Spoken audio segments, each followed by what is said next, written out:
नमस्कार दोस्तों, स्वागत है आपका हमारे YouTube चैनल पे। तो दोस्तों, अपने जो एमएचएन की इम्पोर्टेंट क्वेश्चंस की जो सीरीज चल रही है उसमें आज साइको फार्माकोलॉजी के एनक्लेस और मोस्पी बेस्ट नोटसेट 11 के लिए जो इम्पोर्टेंट क्वेश्चंस है उनके बारे में डिस्कस करेंगे। तो दोस्तों अपन बात करते हैं क्वेश्चन नंबर एक है कि प्रायोरिटी बेस्ड क्वेश्चन है। क्वेश्चन में लिखा है a 28 year old patient with bipolar disorder has been taking lithium for 6 month. 6 month से एक बाइपोलर डिसऑर्डर का पेशेंट है जो कि लिथियम थेरेपी पे मतलब लिथियम ले रहा है।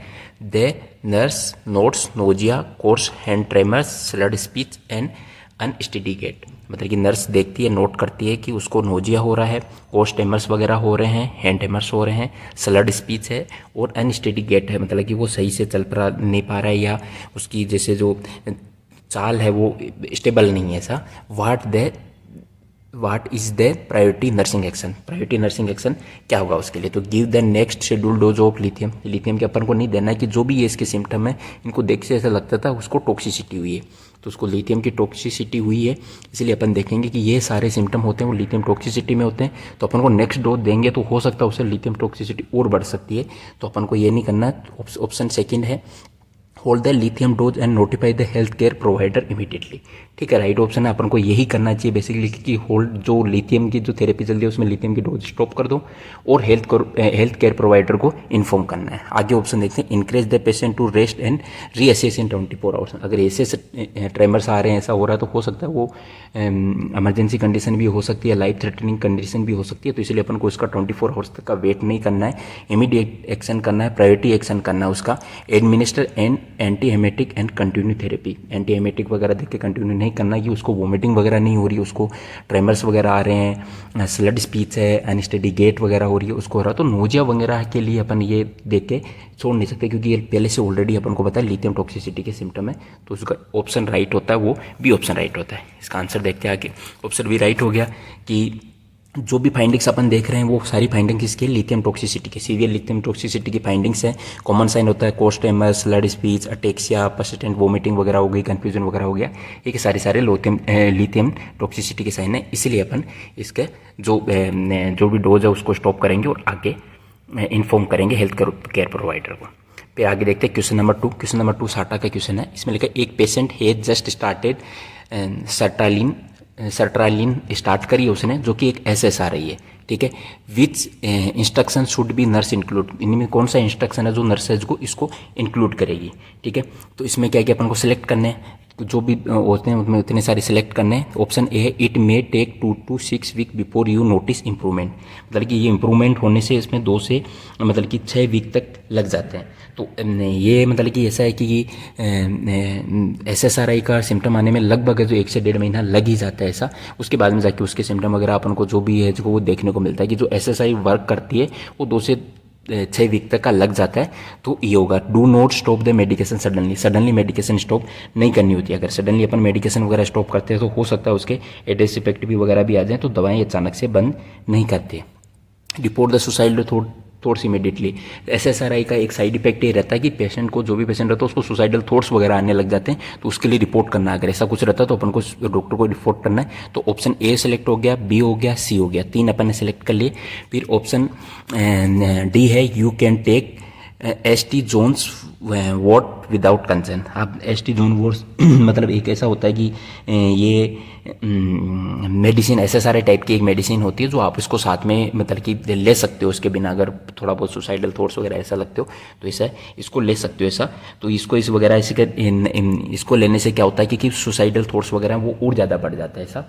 तो इसको अपन को उसके साथ में मेडिसिन के साथ में नहीं लेना है। इसको अपन जो ये ड्रग वगैरह रहती है उसको नहीं ले सकते हैं। इसके अलावा इसमें लिखा है कि ऑप्शन ई है take the medication exactly as prescribe. मतलब कि जैसी मेडिसिन आपको प्रिस्क्राइब करिए उसी के हिसाब से अपन को लेना, उसमें कोई चेंजेस कुछ भी नहीं करना अपन को। तो इसके लिए इसको अपन को ये भी करना, तो ये भी ऑप्शन इसका हो गया राइट हो गया। तो ओपन अपने पास ऑप्शन आ गया डी, अपन को अपन डिस्कलेक्ट किया, ए हो गया, बी हो गया, सी हो गया और ई हो गया। तो अपने साटा में जो ऑप्शन सेलेक्ट हुए हैं वो A B C E हुआ है। डे पर ने काट दिया। SSRI है, सी मतलब कि इफेक्ट करने में बहुत सारा टाइम लगने लग जाता है, अचानक से इसको बंद नहीं करनी है। और सुसाइडल थॉट्स आते ही आते हैं। और एस्टीजोन वॉट्स वो जो टेबलेट वगैरह लेते हैं ये करते हैं, उसकी वजह से जो भी है जो इस टेबलेट से रिलेटेड सुसाइडल थॉट्स वगैरह या सिम्टम वगैरह बहुत ज़्यादा होने के चांसेस बढ़ जाते हैं, इसलिए उसको उसके साथ में नहीं लेना चाहिए। अगला क्वेश्चन नंबर 3 है, प्रायोरिटी बेस्ड क्वेश्चन है।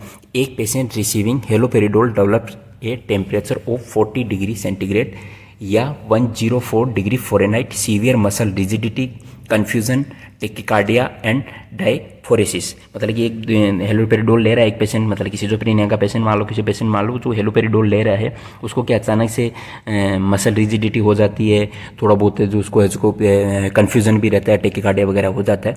तो इसकी what is the priority nursing action, nursing का जो नर्स का है वो प्रायोरिटी एक्शन क्या होगा। तो इसमें अपने ऐसा है कि जैसे अपन ये जो सिम्टम्स वगैरह ये सब देखें, ये सिम्टम्स एक NMS है, जो कि मतलब कि इसका जो वो है न्यूरोलेप्टिक मेलिग्नेंट सिंड्रोम है, उसके सिम्टम है। जो भी एक EPS सिम्टम का टाइप है उसके अंदर ये चीज़ें होने लग जाती है। तो हेलोपेरिडोल की वजह से EPS सिम्टम हुए हैं, उस EPS सिम्टम की वजह से उसमें EPS सिम्टम में जो NMS है वो उसमें डेवलप हो गया है। उसके लिए अपन को प्रायोरिटी एक्शन लेना है कि इनमें से जो भी सिम्टम आ रहे हैं उनमें से कौन से सिम्टम को सबसे पहले ठीक करना होता है। कंटिन्यू द मेडिकेशन को कंटिन्यू नहीं करना है कि उसकी वजह से सिम्टम हो रहा है तो मेडिकेशन को तो उसको स्टॉप करना है। Stop the antipsychotic and notify the health care provider immediately, health care provider को इमीडिएटली इन्फॉर्म करना है। तो हो सकता है वो सबसे बड़े मस्कुलर रिजिडिटी है उसको ठीक करो, ऐसे ठीक करो, उस केस के अंदर जाएंगे तो अपन को सबसे पहले उस मेडिकेशन को बंद करना है। और जो भी जो ड्यूटी डॉक्टर है, जो हेल्थ केयर प्रोवाइडर है, उसको इन्फॉर्म करना है। उसके बाद में क्या है कि जो भी उसका ट्रीटमेंट वगैरह वो आगे इसका give the next schedule dose नहीं देना है, उसको तो डिसकंटिन्यू करना ही है। Increase oral fluid only, oral fluid increase नहीं करना है, उसको डिहाइड्रेशन वोमिटिंग वगैरह नहीं हो रही है, चीज़ें नहीं हो रही है। उसके अंदर NMS आ रहा है जो कि एक सीवियर मतलब कि ज़्यादा लाइफ थ्रेटनिंग कंडीशन हो सकती है, अगर ट्रीटमेंट नहीं किया गया तो आपातकालीन स्थिति बन सकती है। ऐसा तो इसका आंसर देखते हैं। Answer B, these findings indicates neuroleptic malignant syndrome एक life threatening reaction to antipsychotic drugs होती है, उनकी वजह से हो जाती है ऐसा। आगे देखते हैं क्वेश्चन नंबर 4। क्वेश्चन नंबर 4 क्या है कि सिनेरियो बेस्ड क्वेश्चन है इसमें कि a patient taking clozapine reports fever, sore throat and mouth ulcer हो गए उसको, what should the nurse do first, nurse सबसे पहले क्या करेगी।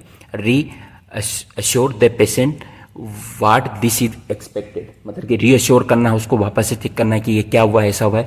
तो ये देखते हैं अपन। इसके अलावा आगे ऑप्शन देखते हैं, instruct the patient to stop the medication and obtain an urgent complete blood count CBC as directed, अपन को ये करनी है। तो ये बेटर ऑप्शन लग रहा है पर recommend warm salt water gargles only, वो डीजी नहीं हो रहा। तो बेसिकली इसमें जो क्वेश्चन में पूछना ये कहना चाह रहा है कि जो क्लोजेपाम वो पेशेंट ले रहा था उसके साइड इफेक्ट जो आया, साइड इफेक्ट में क्या हो जाता है, उसको जो पेशेंट है उसको एग्रेनुलोसाइटोसिस हो गया है। एग्रेनुलोसाइटोसिस मतलब उसके WBC काउंट वगैरह बढ़ गया है, WBC काउंट वगैरह बढ़ गया है। तो अपन को सबसे पहले उसकी मेडिसिन को स्टॉप करना है साइड इफेक्ट को रोकने के लिए, और उसका CBC वगैरह कराना है कि ग्रेनुलोसाइटोसिस में WBC कितना बढ़ा, उसकी वजह से उसको fever, sore throat, mouth ulcer वगैरह ये सब चीज़ें हो रही है क्योंकि उस WBC के इंक्रीज होने की वजह से। सबसे पहले उसकी मेडिसिन को स्टॉप करवाना है, उसके बाद में उसको अर्जेंट उसकी CBC वगैरह करवा के उससे WBC काउंट्स वगैरह को चेक करना है। तो इसका जो फर्स्ट प्रायोरिटी बेस या सबसे पहले जो नर्स वो करेगी वो ये करेगी, ठीक है। Schedule a routine follow up in 1 month ये नहीं करना है क्योंकि अभी उसको जो साइड इफेक्ट क्लोजेपाम के आने लग गए जो कि इसकी ड्रग की वजह से साइड इफेक्ट आते हैं। Granulocytosis leading to severe infection risk वगैरह को बढ़ा देता है अगर बढ़ेगा तो उसकी वजह से। फिर क्वेश्चन नंबर 5 साटा का क्वेश्चन है, which instruction should the nurse give to a patient taking lithium. जो कोई भी पेशेंट है वो लिथियम ले रहा है उसको है जो मतलब कि जो भी रहेगी नर्स रहेगी वो क्या उसको इंस्ट्रक्ट करेगी ऐसा। तो उसको पहला सेलेक्ट करने अपन को पहले कि मेंटेन ए कंसिस्टेंट सॉल्ट इंटेक को कंसिस्टेंट रखना है, मेंटेन रखना पड़ेगा क्योंकि सोडियम वगैरह के कम होने की वजह से अगर सोडियम कम हुआ उसकी वजह से लिथियम है इसकी मात्रा बढ़ जाती है, ये लिथियम बढ़ जाता है उसकी वजह से लिथियम टॉक्सिसिटी होने के चांसेस रहते हैं। तो इसलिए उसको सोडियम इंटेक को बढ़ाना चाहिए। Drink 2 to 3 litre fluid daily unless contraindicated, अगर कॉन्ट्राइंडिकेटेड नहीं है तो उसको फ्लूइड वगैरह लेना चाहिए। ये भी बस सही है ऑप्शन है क्योंकि अगर डिहाइड्रेशन होगा, डिहाइड्रेशन होने की वजह से डिहाइड्रेशन लिथियम टॉक्सिसिटी को इंक्रीज करता है, उसकी वजह से लिथियम टॉक्सिसिटी बढ़ सकती है। इसलिए उस पर्सन को 2 to 3 लीटर फ्लूइड डेली लेना चाहिए, कॉन्ट्राइंडिकेटेड नहीं हो तो। Skip doses if you develop diarrhoea वगैरह हो जाता है, ऐसा हो जाता है तो आपको जो डोज वगैरह है उसको स्किप कर देना चाहिए।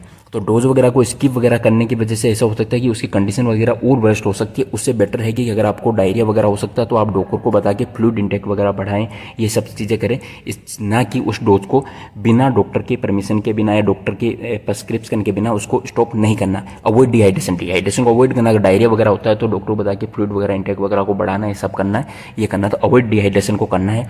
कि follow up appointments for lithium body level monitoring, body के अंदर जो लिथियम का ब्लड मॉनिटरिंग वगैरह है उसको करने के लिए उसको कंटिन्यूसली फॉलोअप वगैरह करने हैं। तो अपने ए ऑप्शन सिलेक्ट होता है, बी ऑप्शन सिलेक्ट होता है, अपन को सी ऑप्शन अपन इसलिए कट किया कि अगर स्किप नहीं करनी है डोज को, डी ऑप्शन सिलेक्ट होता है, ई ऑप्शन सिलेक्ट होता है। तो साटा में अपने 4 ऑप्शन सिलेक्ट हुए, तो A B D E important teaching होगी कि स्टेबल सोडियम होगा तो उसको एजगो लिथियम लेवल को स्टेबल रखेगा। एडुकेट हाइड्रेशन एजगो उसकी टॉक्सिसिटी के रिस्क को कम कर देता है। ब्लड लेवल रिक्वायर्ड रेगुलर मतलब कि मॉनिटरिंग वगैरह उसकी ज़रूरत रहती है, इसलिए उसको मॉनिटर करना ज़रूरत है।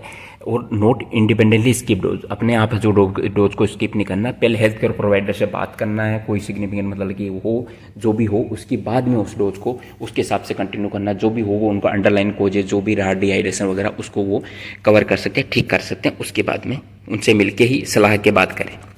फिर है कि प्रायोरिटी क्वेश्चन, प्रायोरिटी क्वेश्चन में है कि क्वेश्चन नंबर 6 में a patient taking fluoxetine begins using ST John wort. ST John wort मतलब कि बीजिंग हो गया, मतलब एक तरह से एसटी जोन हो के एक नई टर्म है जिसमें क्या रहता है कि जो अपने एंटी जो लेते हैं एंजियोलाइटिक वगैरह जो ड्रग्स वगैरह एसएसआरआई लेते हैं, सॉरी एसएसआरआई जो लेते हैं उसकी वजह से ये डेवलप हो जाता है, जोन वॉट वगैरह डेवलप हो जाता है। इसलिए इसको ये जो हो रहा है पेशेंट को, इसको स्टार्ट हो गया मतलब कि फ्लोक्सोटाइन लेने की वजह से, फ्लोक्सोटिन वगैरह जो कि ओसीडी वगैरह में ड्रग चॉइस वगैरह रहते हैं उसकी वजह से मतलब कि ये रह गया। तो ये एसएसआरआई ली किसी ने, उसकी वजह से उसको ऐसा हो गया। The patient develops agitation, sweating, tremors, hyperreflexia, diarrhoea वगैरह उसको हो गया, ये सारी चीज़ें उसको हो गई ऐसा। तो अपन को क्या मानना है कि nurse should they what should the nurse suspect, nurse क्या सस्पेक्ट करेगी ऐसा। तो इसको एनएमएस हुआ है वो सस्पेक्ट करेगी। एनएमएस में तो ये सिम्टम्स रहते ही नहीं है उसको, उसमें तो क्या है कि हाइपरप्लेक्सिया वगैरह होने की बजाय उसको एजो मस्कुलर रिजिडिटी हो जाती है, ठीक है, ट्रेमस वगैरह आने लग जाते हैं, ये सब हो जाते हैं, लेड पाइप टाइप की वो हो जाती है। फिर लिथियम टॉक्सिसिटी हो जाती है। लिथियम टॉक्सिसिटी में भी ये नहीं रहता, उसमें तो पोस्ट ट्रेमर्स वगैरह, स्लड स्पीच वगैरह, नोजिया वगैरह ये सब चीज़ रहते हैं। फिर आ जाता है कि सेरोटोनिन सिंड्रोम। सेरोटोनिन मतलब कि एसएसआरआई वगैरह लेने की वजह से उनकी वजह जो side effects, adverse side effect आते हैं उनकी वजह से ये चीज़ डेवलप हो जाती है। तो उसमें क्या रहता है कि एक तो उसको जो भी रेस्टलेसनेस होती है, हाइपरप्लेक्सिया वगैरह हो जाता है, ट्रेमर्स हो जाता है, और उसको एक स्वेटिंग वगैरह है, एगिटेशन है, डायरिया वगैरह है, फीवर वगैरह, ये सारी चीज़ें आ जाती है। तो ये जो होते हैं ये एसएसआरआई वगैरह के ड्रग्स के साइड इफेक्ट टाइप पे होते हैं। तो उसको जो इनकी वजह से जो डेवलप होता है उसको अपन बोलते हैं सेरोटोनिन सिंड्रोम कहते हैं। तो इसको ये याद रखने की एक नई टर्म है जिसको याद रखना है। सेरोटोनिन सिंड्रोम में ये रहता है कि जो एसएसआरआई वगैरह लेते हैं उसके साइड इफेक्ट की वजह से डेवलप हो जाता है। अगर इसमें यही है जो एसटी जोन वॉट वगैरह ये टेबलेट वगैरह और लेने लग गए तो उसकी वजह से क्या है कंडीशन और वर्स्ट हो जाती है ऐसा, ठीक है। तो इसका राइट ऑप्शन अपना जाता है कि सेरोटोनिन जो भी मतलब कि ले रहा है वो सिंड्रोम से सेरोटोनिन सिंड्रोम हो जाता है एसएसआरआई लेने की वजह से। फिर ये serotonin syndrome result from excessive serotonergic activity with उसके एसएसआरआई वगैरह लेने की वजह से agitation, hyperreflexia, tremor, sweating, diarrhoea वगैरह हो जाता है, ये हो जाता है। फिर आगे क्वेश्चन नंबर 7 प्रायोरिटी क्वेश्चन है। क्वेश्चन नंबर 7 में है कि ए पेशेंट टेकिंग फेनेलजीन MAOI, जो MAOI है वो ईट्स एग चीज and develop a severe headache and blood pressure of 210/120 MOPG। What is the priority action. Priority action इसका क्या रहेगा, मतलब एक जो भी पेशेंट है वो MAOI ले रहा है, उसने क्या कि कोई चीज़ वगैरह कैसा कोई चीज़ का बर्गर वगैरह कुछ भी ऐसा खा लिया उसने, और एक चीज़ वगैरह खा ली, उसके बाद में उसको सीवियर हेडेक होने लग गया, उसका ब्लड प्रेशर वगैरह बहुत ज़्यादा बढ़ने लग गया, ठीक है। तो अपने नर्स है जो उसमें सबसे पहले क्या करेगी, मतलब कि क्या एक्शन लेगी, ऐसा लेगी। तो उसमें अपन देखते हैं कि increase the rest and reassess later. रेकरेज नहीं करना है कि ये किसकी वजह से, कि MOI में अगर वो चीज़ फूड वगैरह कुछ भी खा लेता है उसकी वजह से उसके साइड इफेक्ट होने लग जाता है, ऐसे होने लग जाता है। तो इसको अपन को इनक्रेज मतलब कि रेस्ट वगैरह के लिए रीअसेस लेटर नहीं करना, उसको इमीडिएट अपन को प्रायोरिटी एक्शन में रखना है। Notify the health care provider immediately an initiative emergency violation. Emergency violation initiative करना है कि उसकी BP वगैरह को मतलब कि करना ज़रूरी है, मतलब कि स्टेबल करना ज़रूरी है, क्या करना उसके लिए करना, गिव अनदर डोज ऑफ फेनेलर्जीन वगैरह के अनदर डोज नहीं देने, एमओआई नहीं देना अगर चीज़ रिएक्शन हो गया ऑलरेडी तो। Offer coffee to reduce the headache वगैरह को रिड्यूस करने कॉफ़ी वगैरह कैफीन वगैरह तो देना ही नहीं ऐसा। तो इसके लिए सबसे पहले उसको हेल्थ केयर प्रोवाइडर को इमीडिएटली इन्फॉर्म करना है, और इमीडिएटिव इमरजेंसी कंडीशन वगैरह को इमीडिएटिव मतलब कि जो भी बीपी वगैरह को कंट्रोल करने के लिए मेडिकेशन वगैरह करना वो करना है ऐसा। ठीक है, तो इसका आंसर हो गया B, notify the health care provider and वो करना।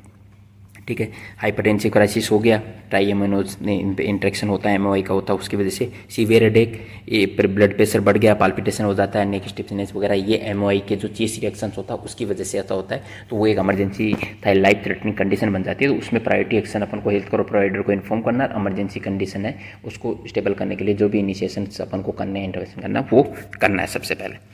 फिर आ गया क्वेश्चन नंबर 8, साटा के क्वेश्चन है कि which finding suggest extra pyramidal side effect EPS from antipsychotic therapy. Antipsychotic therapy से मतलब निम्न कौन कौन से सिम्टम्स है जो ईपीएस करते हैं, मतलब कि ईपीएस सिम्टम कौन कौन से अपन को सिलेक्ट करने हैं, जो एंटीसाइकोटिक ड्रग्स है उसकी वजह से ईपीएस कौन कौन से होते हैं वो अपन को सिलेक्ट करना। अक्यूट मसल स्पाज्म डिस्टोनिया, जो अक्यूट मसल स्पाज्म है वो होता है डिस्टोनिया अक्यूट वाला, वो होता है ऐसा। Shuffling gait and rigidity, shuffling gait and pseudoparkinsonism होता है। Restlessness and inability to sit still, मतलब बैठने की जैसे को वॉकिंग टॉकिंग भी कहते हैं, ऐसे एक्केथीसिया हो जाता है, उसको चक्कर काटता है, इधर उधर घूमता रहता है। कोस्ट ट्रेमर विद कन्फ्यूजन, कोस्ट ट्रेमर विद कन्फ्यूजन ये लिथियम टॉक्सिसिटी का साइड इफेक्ट है, ना कि ईपीएस का सिम्टम है। ईपीएस नहीं है ये, लिथियम टॉक्सिसिटी है। Lip smacking and repetitive tongue movements, tardive dyskinesia जिसको बोलते हैं, ये वगैरह होने लग जाता है। तो ये सारे के सारे 4 हो गए, एक तो डिस्टोनिया हो गया, ठीक है, पार्किनोसिज्म हो गया, एक्केथीसिया हो गया और टाइडिव डिस्काइनेजिया हो गया। इसके अलावा है जो अपने पास एनएमएस भी आ जाता है, ये भी आ जाता है। तो ये सारे के सारे सिम्टम किसके होते हैं, इसमें ईपीएस सिम्टम होते हैं। तो इसका आंसर देखते हैं ABCE। कोस्टेमर नहीं है क्योंकि वो लिथियम टॉक्सिसिटी का कोज है। Acute dystonia, parkinsonism, akathisia, tardive dyskinesia, coarse tremor confusion with lithium toxicity, not EPS. EPS symptom नहीं है, लिथियम टॉक्सिसिटी रिलेटेड है। फिर क्वेश्चन नंबर 9 है, प्रायोरिटी का क्वेश्चन है। A patient receives lorazepam IV for severe anxiety, उसको severe anxiety हो रही है तो उसको एंजियोलाइटिक दे रहे हैं, जो कि IV क्या ले रहा है, लोराजेपाम ले रहा है। 15 मिनट्स लेटर, मतलब कि 15 मिनट बाद में उसको क्या होता है कि the respiratory rate decrease to 8 breath per minute, 8 breath per minute उसको रेस्पिरेटरी रेट डिक्रीज हो जाता है। What is the nurse priority action, nurse का प्रायोरिटी एक्शन क्या होगा, मतलब उसको रेस्पिरेटरी डिप्रेशन हो गया, रेस्पिरेटरी डिप्रेशन हो गया तो उसका प्रायोरिटी एक्शन क्या होगा। अब इसमें क्या कि जो भी अपन बेंजोडाइजेपाइंस वगैरह लेते हैं उससे रेस्पिरेटरी डिप्रेशन होता है, मतलब कि चांसेस होते हैं ऐसा होने का, तो साइड इफेक्ट होने का रहता है।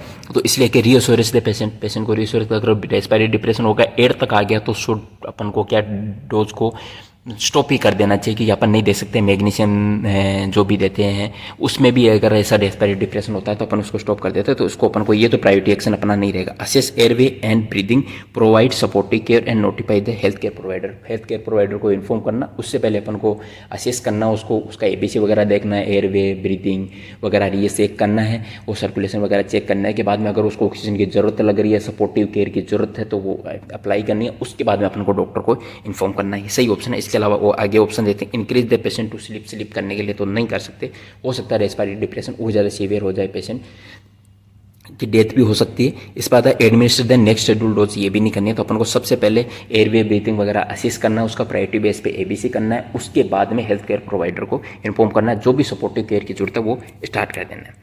ठीक है, ये आ गया बी, बेंजोडाइजेपाइन से वो ये कर सकती है, इसके लिए अपन को रेस्पिरेटरी डिप्रेशन वगैरह कर सकती है, तो इसलिए अपन को इसको इंक्लूड करना है। और उसके बाद में जो भी जरूरत पड़ती है ABC वगैरह करने की, वो जो भी ऑक्सीजन वगैरह के लिए सपोर्टिव केयर की नीड है वो देना चाहिए। फिर आगे देखते हैं क्वेश्चन नंबर 10। क्वेश्चन नंबर 10 है कि अल्टीमेट प्रायोरिटी क्वेश्चन, मतलब कि थोड़ा अच्छा लेवल का, अल्टीमेट लेवल का अपन के पास प्रायोरिटी क्वेश्चन है कि the nurse receive report of, मतलब कि ऑन 4 पेशेंट, ये 4 पेशेंट की उसके पास रिपोर्ट आई, भाई 4 पेशेंट है, उसके बाद 4 पेशेंट की report I. Which patient should be assessed first, कौन सा पेशेंट है जो सबसे पहले नर्स उसको असेस करेगी। A patient taking sertraline who reports mild nausea, वो माइल्ड नोजिया रिपोर्ट कर रहा है। सर्टालिन SSRI हो गई, SSRI की वजह से उसको माइल्ड नोजिया वगैरह हो रहा है, तो मान सकते हैं कि थोड़ा बहुत उसको साइड इफेक्ट आ रहा हो, लेकिन बहुत ज़्यादा है नहीं, इतना तो नॉर्मली अपन मान सकते हैं। एक ऑप्शन ये है। फिर आगे ऑप्शन देखते हैं, a patient taking lithium with कोस्ट टाइमर वोमिटिंग एंड कन्फ्यूजन। कोई एक पेशेंट है, उसको कोस्ट टाइमिंग वगैरह इसके साथ में उसने क्या कि लिथियम वगैरह ले रहा है, तो लिथियम टॉक्सिसिटी उसको है, बड़ी भी है। अगर कोस्ट टाइमर्स वगैरह हो गए, कन्फ्यूजन हो गया और वोमिटिंग वगैरह ये चीज़ें हो रही है उसको, तो लिथियम टॉक्सिसिटी अभी अपना प्रायोरिटी पे ये रहेगा। आगे ऑप्शन देखते हैं, a patient taking buspirone who says the medication has not work after 3 days. 3 दिन से जो दवाई ने काम ही नहीं किया, मैं 3 दिन से दवाई ले रहा हूँ, दवाई काम नहीं कर रही है, तो अपन को इस ऑप्शन को काटना कि अभी इतना इंपॉर्टेंट नहीं है, फर्स्ट प्रायोरिटी पे अपना मतलब कि प्रायोरिटी बेस्ड एक्शन नहीं है अभी ये।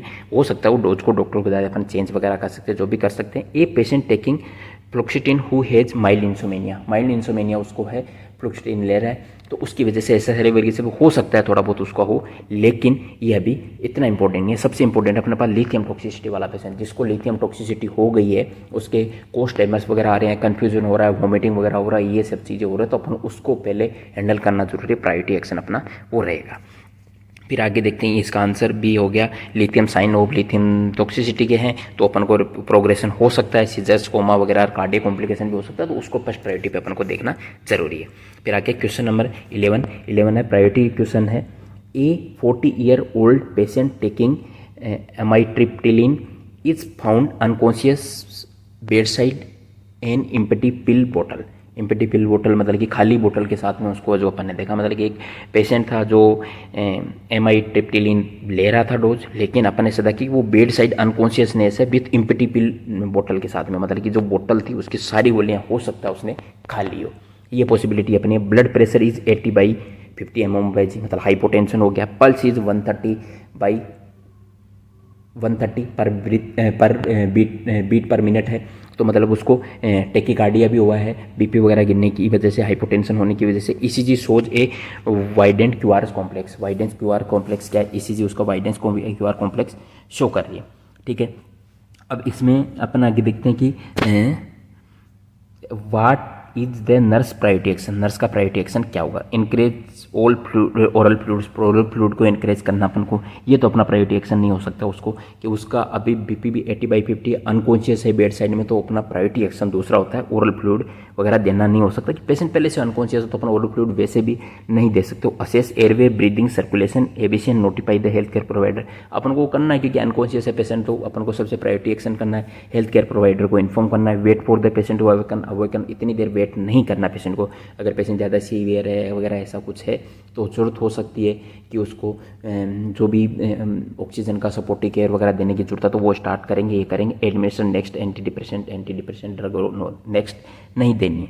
तो अपन को ऐसे देखना है कि जो टीसीए वगैरह लेते हैं, टीसीए ले लेते हैं, उसकी वजह से एमाइट्रिप्टिलिन की ओवरडोज हो गई, क्योंकि उसने बहुत ज़्यादा एक साथ में खा लिया है, तो उसकी वजह से उसको कार्डियक कॉम्प्लिकेशंस वगैरह हो सकते हैं। हाइपोटेंशन उसको ऑलरेडी हो ही रहा है, क्वेश्चन के हिसाब से हो सकता है सीजीएस मतलब कि सीजर्स वगैरह भी आ जाए, सीएनएस डिप्रेशन वगैरह भी हो जाए।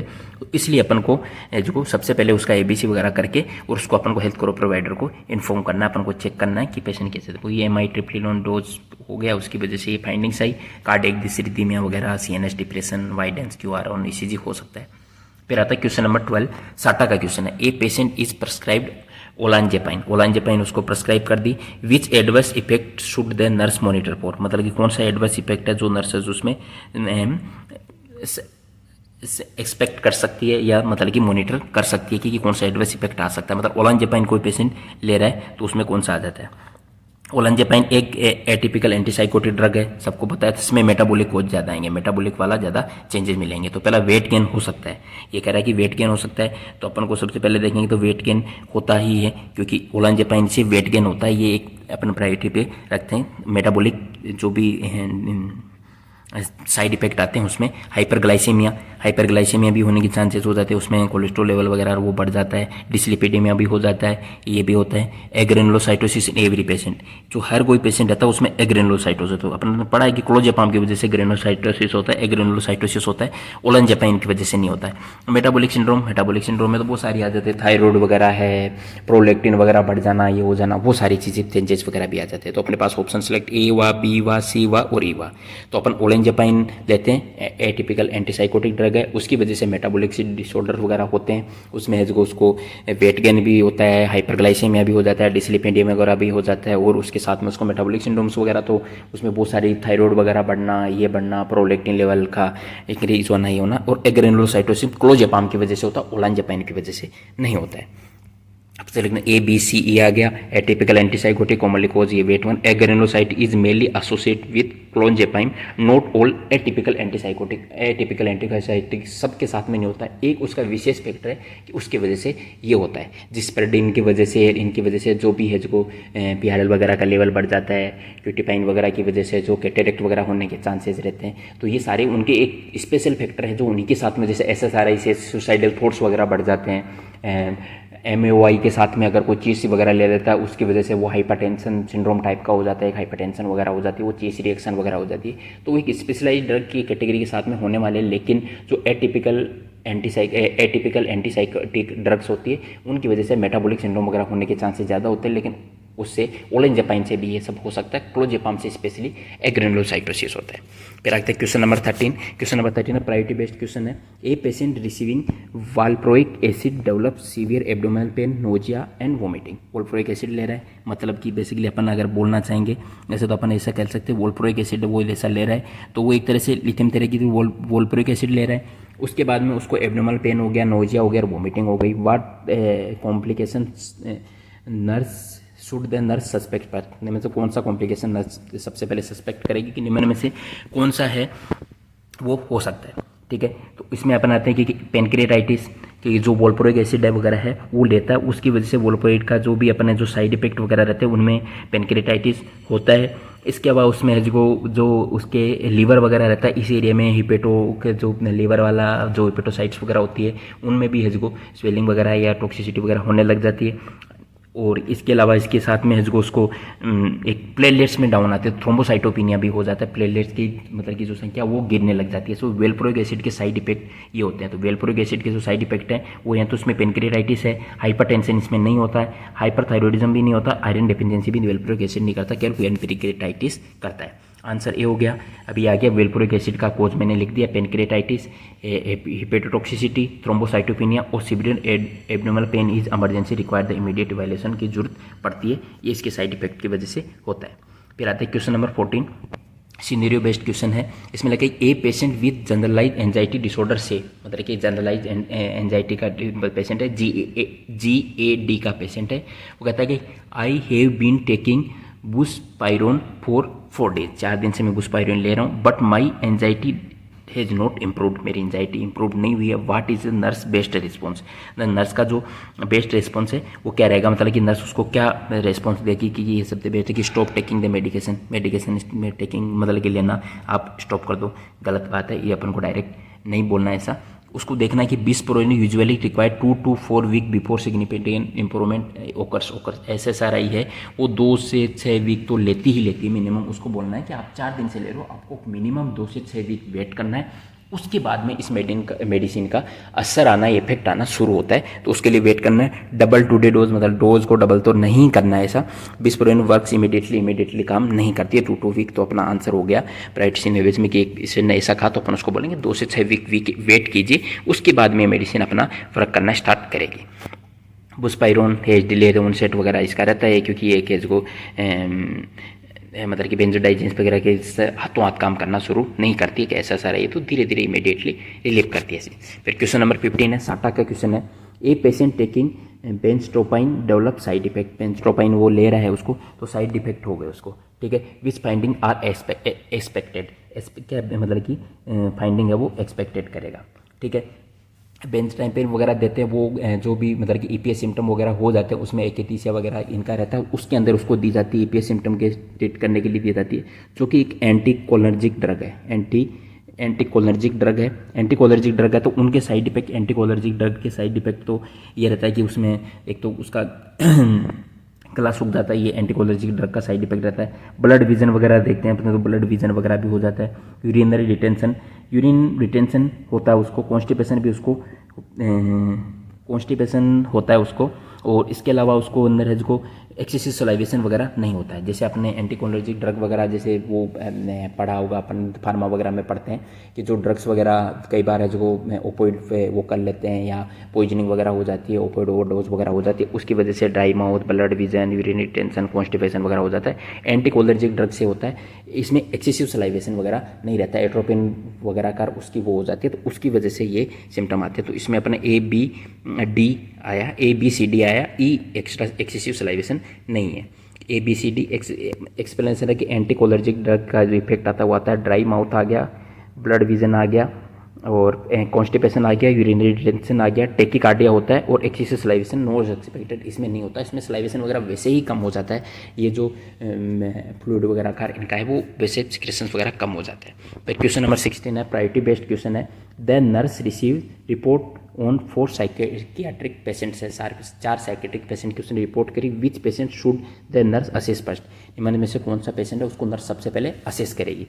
ठीक है, option A, patient taking lithium with mild thirst, patient है जिसको थोड़ी थोड़ी उसको प्यास लग रही है, उसके साथ में वो लिथियम वगैरह ले रहा है। मतलब कि अगर वो लिथियम वगैरह ले रहा है और माइल्ड उसके साथ में ले रहा है, मतलब हो सकता है उसको थोड़ा बहुत डिहाइड्रेशन हो रहा हो मिनिमली, लेकिन अपन प्रायोरिटी पे सबसे पहले किसको असिस्ट करेगी, कौन सा सीवियर कंडीशन है उसको। Patient taking clozapine who has fever and sore throat, उसको फीवर है, शोर थ्रोट है, मतलब क्लोजेपाम के साइड इफेक्ट आ गए हैं, ग्रेनुलोसाइटोसिस हो गया है, तो इसको अपन को एक बार देखना। इससे आगे देखते हैं कोई सुसाइड वाला हो, कुछ ऐसा हो, तो उसको पहले असिस्ट करना है।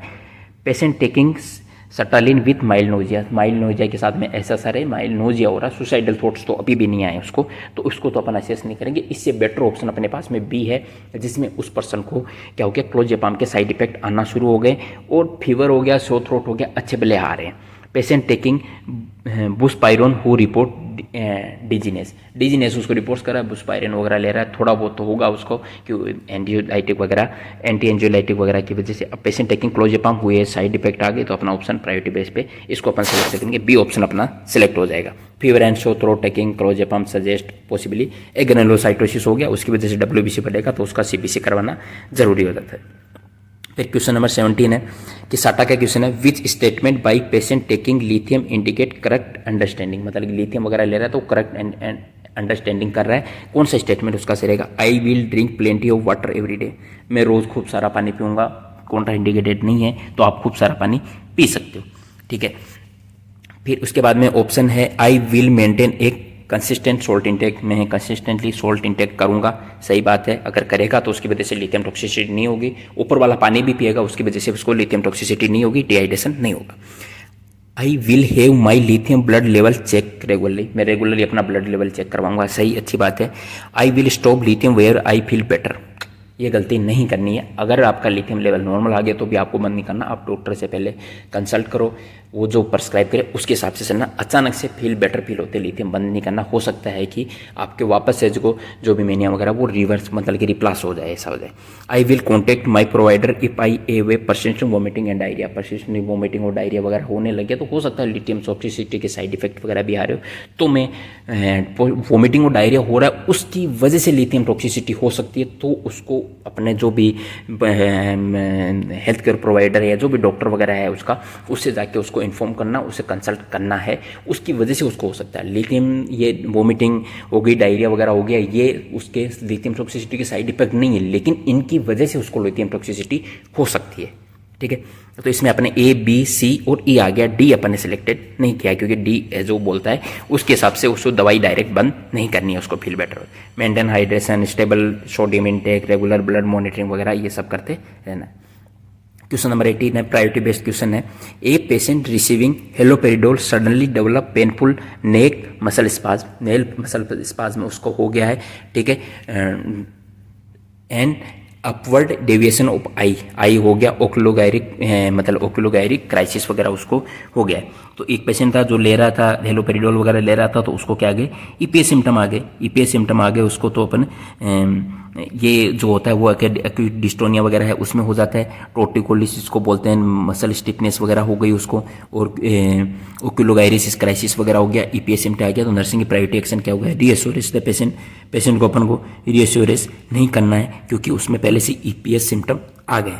notify the health care provider immediately and prepare the administer the prescribed medicine for acute dystonia such as बेंजटाइपिन वगैरह, अपन ये डाइफिन पेनिडाड्रामाइन वगैरह देते हैं, ये बेंजटाइपिन वगैरह अक्यूट डिस्टोनिया रहता है। जैसे अभी एक पेशेंट ये ले रहा था, बेंजटोपिन वगैरह ले रहा था, उसकी वजह से उसको एंटीकोलर्जिक ड्रग बहुत ज़्यादा ले ली उसने, ये ले ली, उसकी वजह से उसको साइड इफेक्ट वगैरह आ गए। तो अपन ने देखा था dry mouth, constipation, urinary retention, tachycardia वगैरह ये हो रहा था, जबकि उसको एक्स्ट्रा स्लाइवेशन नहीं हो रहा था।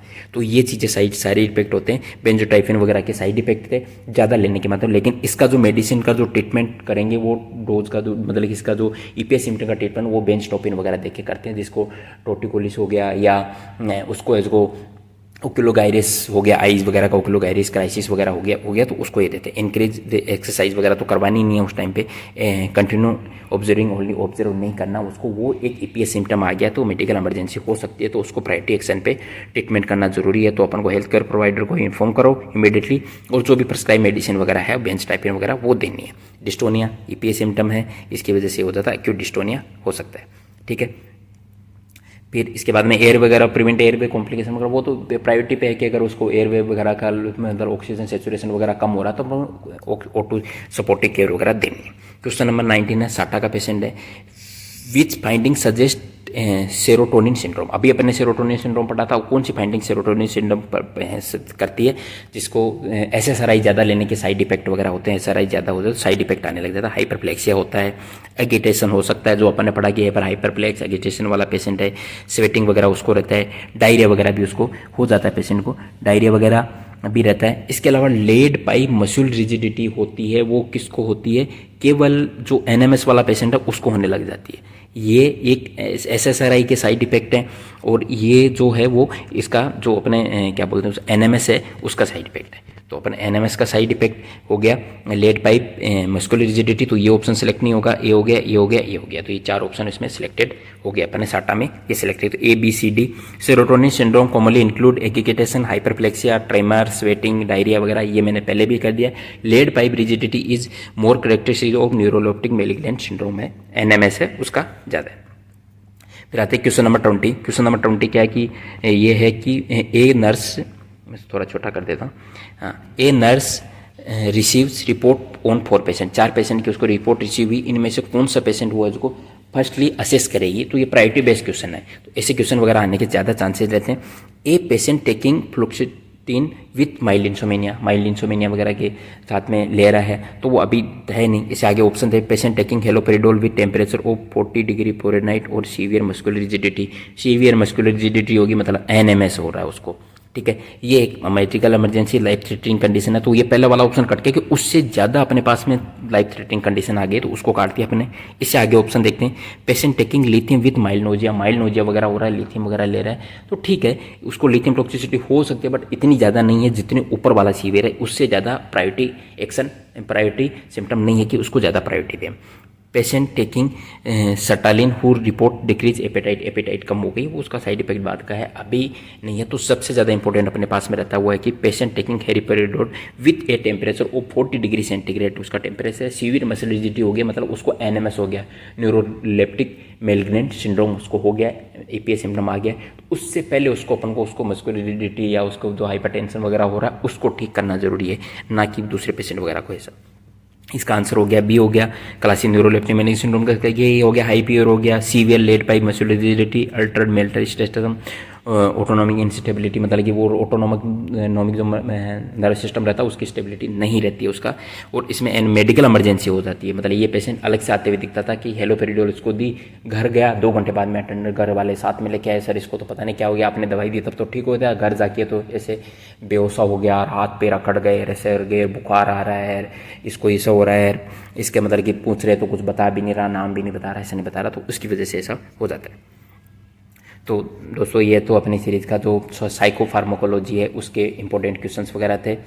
आई होप आपको वीडियो पसंद आया होगा। अगर आपको वीडियो पसंद आया तो आप अपने दोस्तों के साथ में शेयर कीजिए, लाइक कीजिए, सब्सक्राइब कीजिए, और इस PDF की जो भी ये क्वेश्चंस है इनकी जो PDF है वो हमारे Telegram channel JSK mind nursing classes है उसके ऊपर आपको अवेलेबल मिल जाएगी, वहाँ से आप डाउनलोड करके क्वेश्चंस वगैरह सोल्व कर सकते हैं। मिलते हैं अगले वीडियो में, अभी के लिए जय हिंद।